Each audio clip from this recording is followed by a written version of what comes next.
Hi friends, welcome to my YouTube channel ESM தம்பிஸ். இன்றைக்கி நம்ம என்ன வீடியோ பார்க்க இருக்கோன்னா, நம்மளோட சப்ஸ்கிரைபரில் ஒரு மேடம் விடோ அவங்க வந்து கடந்த 15 மாதமாக ஒரு பிரச்சனையில் இருந்தாங்க. அது என்ன பிரச்சனை, ஏது பிரச்சனை, அவங்களுக்கு பென்ஷன் வரல, ஏன் வரல, இந்த மொத்த டீட்டெயில் வந்து இந்த வீடியோவில் சொல்கிறேன். அவங்களும் இந்த வீடியோவில் பேசியிருக்காங்க. இந்த மாதிரி பிரச்சனை அடுத்து யாருக்கும் வரக்கூடாது அப்படிங்கிற நோக்கத்தில் தான் இந்த வீடியோ பதியப்படுது, வேறு எதுக்காகவும் கிடையாது. வாங்க வீடியோக்குள்ளே போகலாம். வீடியோ பிடிச்சிருந்தா லைக் பண்ணுங்கள், ஷேர் பண்ணுங்கள். முடிஞ்ச அளவுக்கு இராணுவ வீரர் மனைவிகளுக்கு இந்த வீடியோவை பகிருங்க, ஏன்னா அவங்க இதை பற்றி தெரிஞ்சுக்கணும். பென்ஷன் உங்கள் எல்லாருக்குமே தெரிஞ்ச விஷயந்தான். இதில் உங்களோட பேர் ரொம்ப ரொம்ப ரொம்ப இம்பார்ட்டண்ட்.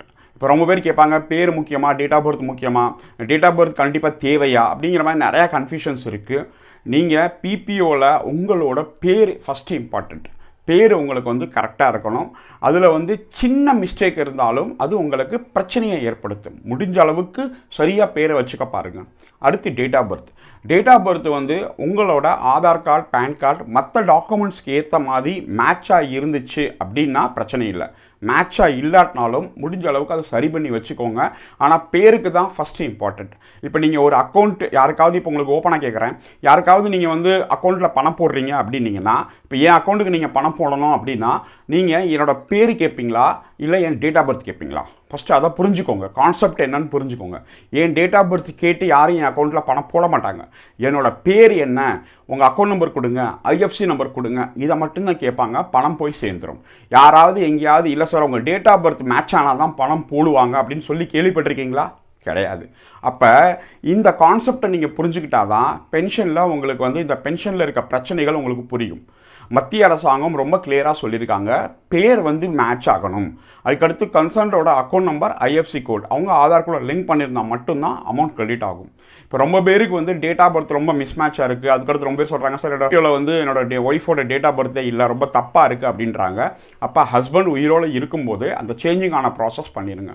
இப்போ இந்த பர்டிகுலர் கேஸ், இந்த விடோ அவங்களோட கேஸ் வந்து நம்மக்கிட்ட வந்து நம்ம யூடியூப் சேனல் பார்த்து அவங்க வந்து கால் பண்ணி வந்தாங்க. சார் எனக்கு இந்த மாதிரி பிரச்சனை இருக்குது சார், இதை கொஞ்சம் சரி பண்ணி கொடுங்க.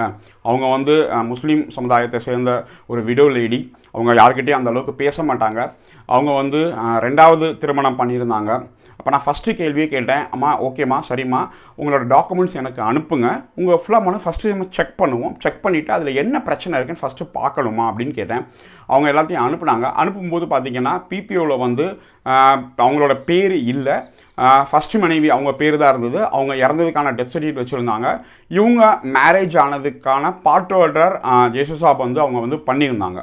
இப்போ இது பண்ணதால் நம்மளுக்கு அந்த பிரச்சனைகள் ஒரு 90% சால்வ் ஆகிடுச்சு. மேபி அவங்க வந்து மேரேஜ் பார்ட் ஆர்டர் பண்ணலை, அது வந்து அந்த லெட்டர் காப்பி அவங்க கையில் இல்லை, பார்ட் ஆர்டர் காப்பி இல்லை அப்படின்னா இவங்களுக்கு வந்து பென்ஷன் வாங்கி தர முடியாத ஒரு சூழ்நிலையில் போய் இருந்திருக்கும். மாணிக்கம் சாரோட நம்பர் எனக்கு கிடைச்சிது. அதுக்கப்புறம் மாணி சார்கிட்ட சொல்லி என்னோடய டாக்குமெண்ட்ஸ் எல்லாமே அனுப்பிச்சிக்கிட்டேன். என்ன ப்ராப்ளமானு கேட்டார். இது மாதிரி ப்ராப்ளம் சார், எனக்கு பிபிஓவில் பேர் இல்லை சார்ன்னு சொன்னேன். எல்லா டாக்குமெண்ட்ஸ் அனுப்பிச்சு அவர் பார்த்துட்டு, உங்களுக்கு வந்து அங்கே அப்செட் பண்ணாங்களா என்னன்னு பார்க்காம விட்டாங்கம்மா, இல்லைனா உங்களுக்கு பிபிஓவில் அப்பயே பேர் வந்திருக்கும், அதை பார்க்காதனால தான் இவ்வளோ உங்களுக்கு கஷ்டம்னு சொல்லியிருந்தாரு. அப்போ நான் 9வது மாதம்தான் வந்து சார்கிட்டே அதை கொடுத்தேன். அதுக்கப்புறம் அவர் வந்து எல்லாம் இது பண்ணி எனக்கு 11வது மாதம்லாம் வந்து சரி பண்ணி லைஃப் சர்டிஃபிகேட் கொடுக்குற அளவுக்கு இது பண்ணிட்டாங்க. ஆனால் திரும்பி அது எனக்கு கொஞ்சம் பிரச்சனை இருந்தது. அதுக்கப்புறம் கொஞ்சமாக 10,000 ரூபாய் இது மாதிரி பென்ஷன் வந்துட்டு இருந்தது. இப்போ வந்து எனக்கு எல்லா பென்ஷனும் போட்டாங்க. கடவுள் புண்ணியத்தில் சாரோட முயற்சியில் எனக்கு வந்து இந்த பென்ஷன் வந்து கிடச்சிச்சு. ஏன்னா நேற்று தான் எனக்கு பென்ஷன் போட்டிருந்தாங்க.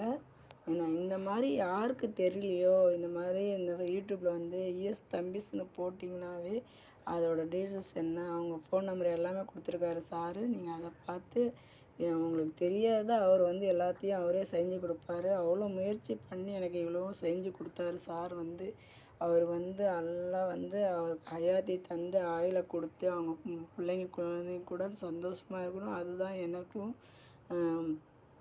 அல்லா கிட்ட துவா செய்கிறது. நான் அதுதான், அவர் எனக்கு வந்து அவ்வளோ ஹெல்ப் பண்ணியிருக்காரு. பேங்க் பிரச்சனையிலேருந்து எல்லா பிரச்சனையும் சார் தான் எனக்கு வந்து இப்போ இது பண்ணியிருக்காரு. நானும் அந்த அல்லாட்ட துவா செஞ்சேன். எனக்கு எல்லாமே நல்லபடியாக முடிஞ்சுது. சாருக்கு ரொம்ப ரொம்ப தேங்க்ஸு. கண்டிப்பாக நம்மளோட நோக்கம் வந்து இந்த மாதிரி டாக்குமெண்ட் சைடில் இருக்க பிரச்சனையை நீங்கள் வந்து சரி பண்ணி வச்சுக்கணும். இந்த மாதிரி 2வது திருமணம் வச்சாங்கன்னா முதல் திருமணத்துக்கான கரெக்டான டாக்குமெண்ட்ஸ் நம்ம கையில் இருக்கணும்.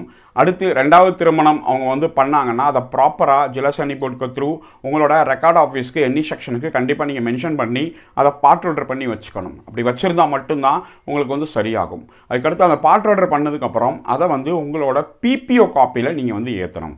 பிபிஓ காப்பியில் ஏற்றாமல் இருந்தீங்க அப்படின்னா அதுவும் உங்களை சிரமத்தை ஏற்படுத்தும். இப்போ இந்த கேஸில் வந்து பார்ட் ஆர்டர் காப்பி கையில் வச்சுருந்தாங்க, ஆனால் பிபிஓ காப்பியில் அவங்க வந்து பேர் இல்லை. ஃபஸ்ட்டு நம்ம ரெக்கார்டுக்கு வந்து பிபிஓ காப்பியில் அந்த பார்ட் ஆர்டர் காப்பியை வச்சு பிபிஓவில் பேர் ஏற்றுறதுக்கான ரெக்வஸ்ட் கொடுத்து அதை நம்ம பிபிஓவில் ஃபஸ்ட்டு ஏற்றி அதுக்கடுத்து வந்து அவங்க இறந்ததுக்கான டெத் ரிப்போர்ட் கொடுத்தோம். ஏன்னா முதலே டெத் ரிப்போர்ட் கொடுத்துட்டா பிபிஓவில் ஏறாது அப்படின்னு சொல்லி மேரேஜ் ஆன பார்ட் ஆர்டர் அதை பண்ணிவிட்டு அதுக்கப்புறம் இறந்துட்டாங்க அப்படின்னு சொல்லி டெத் சர்டிஃபிகேட் வச்சு டெத் ரிப்போர்ட் கொடுத்தோம். பிபிஓவில் ஆல்ரெடி பேர் இருந்ததால் இவங்க பேரில் அவங்களுக்கு பென்ஷன் ஸ்டார்ட் ஆகி வந்துருச்சு. இப்போ வந்ததில் என்ன பிரச்சனையாச்சு அப்படின்னு சொல்லி பார்த்தீங்கன்னா அவங்களுக்கு முதல் இப்போ 2வது குழந்தையோட பேர் வந்து ஆட் ஆகி வந்துருச்சு ஷேரிங்கில். ஏன்னா இவங்க 2வது ஒய்ஃப் அப்படிங்கிறதால ஃபஸ்ட்டு ஒய்ஃபோட குழந்தை அப்படின்னு சொல்லி நம்ம பிசிடிசியை தவறாக நினச்சி இவங்க குழந்தை கூட இந்த பென்ஷனை வந்து ஷேர் பண்ணுங்க அப்படின்னு சொல்லிட்டாங்க. இப்போ ஷேர் பண்ணுங்கன்னு வரும்போது இவங்க லைஃப் சர்டிஃபிகேட் கொடுக்க போகும்போது இவங்களுக்கான போர்ஷன்ஸ்க்கு மட்டும்தான் லைஃப் சர்டிஃபிகேட் கொடுக்க மாட்டேங்குது. அந்த பென்ஷனை 50-50 பிரிச்சுட்டாங்க. அப்படி பண்ணும்போது அவங்க குழந்தை வந்து இன்னும் சின்ன குழந்தை, இப்போ 2வது பிறந்த குழந்தை வந்து சின்ன குழந்தை. அப்போ அவங்களுக்கு வந்து ஆதார் கார்டே இப்போ தான் எடுத்திருக்காங்க. அப்போ அந்த குழந்தையால் லைஃப் சர்டிஃபிகேட் கொடுக்க முடியாது. என்ன சார் பண்ணுறதுன்னு அப்படின்னு சொல்லி கேட்டாங்க. அதுக்கப்புறம் திரும்ப வந்து நம்ம பிசிடிசி அலகாபாத், சென்னை எல்லா இடத்துலையும் நம்ம பேசி அவங்க மேலே கம்ப்ளைண்ட் போட்டு லெட்டர் எழுதி இமெயில் போட்டு இது எல்லாம் கண்டினியூவாக பண்ணதுக்கப்புறம் ஆமாம் சார் தவறு நடந்துருச்சு அப்படின்னு சொல்லி அவங்க அக்செப்டன்ஸ் லெட்டர் கொடுத்து அதை சரி பண்ணி கொடுக்குறோம் அப்படின்னு சொல்லி அவங்க சரி பண்ணி கொடுத்தாங்க. இப்போ சரி பண்ணி கொடுக்கறதுக்கான ப்ராசஸ் பார்த்திங்கன்னா கிட்டத்தட்ட ஒரு 14 மாத காலம் ஆயிடுச்சு. இது நம்ம லெட்டர் போட்டு செஞ்சு இமெயில் வந்து அங்கே சரி பண்ணி இங்கே சரி பண்ணி ரெக்கார்ட் ஆஃபீஸில் வெரிஃபிகேஷன் பண்ணி இந்த ப்ராசஸ் பண்ணுறதுக்கே நம்மளுக்கு 14 மாதம் ஆயிடுச்சு. ஆனால் தொடர் ப்ராசஸ் தான். அப்படி பண்ணி நேற்று அவங்களுக்கு வந்து கிட்டத்தட்ட அரியர் அமௌண்ட்டு வந்து 4.5 லட்சம் ரூபாய் கிட்ட அவங்களுக்கு வந்து டோட்டலாக அவங்க இறந்த தேதியிலேருந்து இப்போ வரைக்கும் அவங்க கிடைக்க வேண்டிய முழு பென்ஷன் எல்லாமே அவங்களுக்கு வந்து கிடச்சிருச்சு. ஆனால் நம்மளோட நோக்கம் இது வந்து அவங்களுக்கு வந்து நம்ம செஞ்சு கொடுத்துட்டோம். ஆனாலும் இன்னும் நிறைய இராணுவ வீரர்கள் இந்த வீடியோ பார்க்குறவங்க நீங்கள் வந்து உங்களோட டாக்குமெண்ட் நீங்கள் சரியாக வைக்கலை அப்படின்னீங்கன்னா அதோட லாஸஸ் உங்களுக்கு தான் வரும். ஃப்ரெண்ட்ஸ், உங்கள்கிட்ட ஒரே ஒரு ரெக்வஸ்ட், நம்ம சேனலுக்கு நீங்கள் தொடர்ந்து சப்போர்ட் பண்ணால் மட்டும்தான் நம்ம சேனலை ரன் பண்ண முடியும். கடந்த 3-4 மாதமாக நம்ம சேனலுக்கு சப்போர்ட் அந்த அளவுக்கு கிடைக்கல. நம்ம போடக்கூடிய வீடியோஸ் உங்களுக்காக கஷ்டப்பட்டு எடுத்து நம்ம நேரத்தை ஒதுக்கி நம்ம வீடியோ எடிட்டிங் பண்ணி அதுக்கப்புறம் அதை அப்லோட் பண்ணி அதுக்கான ப்ராசஸ் ரொம்ப அதிகம். அதனால் ஒரு வீடியோ உங்களுக்காக எடுத்துகிட்டு வந்து நம்ம கொடுக்குறோன்னா அதுக்கு பின்னாடி இருக்கிற ஒர்க் அதிகம். இப்போ நீங்கள் பெரிய பெரிய கார்ப்பரேட் கம்பெனிஸ் பார்த்தீங்கன்னா அவங்க வந்து ஒவ்வொரு இதுக்கும் ஒவ்வொரு ஆட்கள் வச்சுருப்பாங்க. அதாவது வீடியோ பேசுகிறது முன்னாடி பேசுகிறது ஒருத்தர், வீடியோ கேமராமேன் ஒருத்தர், எடிட்டர் ஒருத்தர், அதுக்கடுத்து அப்லோடிங் பண்ணுற அந்த சிஸ்டம் ஒர்க்கர் வேறு. இப்போ இது எல்லாத்துக்கும் தனித்தனி ஆட்கள் வச்சு செய்வாங்க. நம்ம யூடியூப் சேனலில் நான் ஒருத்தன் தான் வீடியோ எடுக்கிறேன், நான் ஒருத்தன் தான் எடிட்டிங் பண்ணுறேன், நான் ஒருத்தன் தான் அப்லோட் பண்ணுறேன், எல்லாமே நம்ம தான் பண்ணுறோம். அப்படிங்கிறம்போது அதோட கஷ்டம் என்னன்னு எனக்கு மட்டும்தான் தெரியும். அதனால தான் கேட்குறோம், நம்ம தொடர்ந்து நம்ம சேனலுக்கு சப்போர்ட் பண்ணுங்கள். நீங்கள் ஃப்ரெண்ட்ஸ் அண்ட் ஃபேமிலிக்கு ஷேர் பண்ணுங்கள். ஏன்னா நம்ம தமிழில் போடக்கூடிய நோக்கமும் நம்மளோட இராணுவ ஃபேமிலிஸோட ஒய்ஃப் குழந்தைங்களுக்கு அம்மா அப்பாவுக்கு இது போய் ரீச் ஆகணும். ஏன்னா नहीं तो मैं हिंदी में बता सकता हूँ, ऐसा कोई दिक्कत नहीं है. मैं तमिल में बताने का कारण यही है, जो फौजी का जो फैमिली बच्चे उनकी माँ बाप हिंदी नहीं जानते हैं, इन्हीं के लिए அதான் நம்மளோட நோக்கம். புரிஞ்சுக்கோங்க.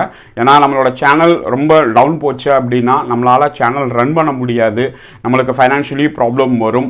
அந்த ப்ராப்ளத்துக்காக தான் நம்ம கேட்குறது. நீங்கள் தொடர்ந்து சப்போர்ட் பண்ணி நம்ம சேனலுக்கு ஆதரவு கொடுங்க. ஏன்னா சேனல் மூடுறதை பற்றி நம்ம கருத்துக்கள் இப்போ கேட்டிருந்தோம். நிறையா நண்பர்கள் நம்மளுக்கு வந்து சப்போர்ட் பண்ணுறேன் அப்படின்னு தான் நம்ம சொல்லியிருந்தாங்க. சப்போர்ட் பண்ணால் மட்டும்தான் நம்மளால் அடுத்தடுத்த வீடியோஸ் அடுத்தடுத்த நல்ல விஷயங்கள் எடுத்துகிட்டு வந்து உங்களுக்கு கொடுக்க முடியும். சப்போர்ட் பண்ணலாம் அப்படின்னா சேனல் ரன் பண்ணுறது ரொம்ப சிரமமாயிரும். தேங்க்யூ வெரி மச் வாட்சிங் திஸ் வீடியோ. ஜெய் ஹிந்த்.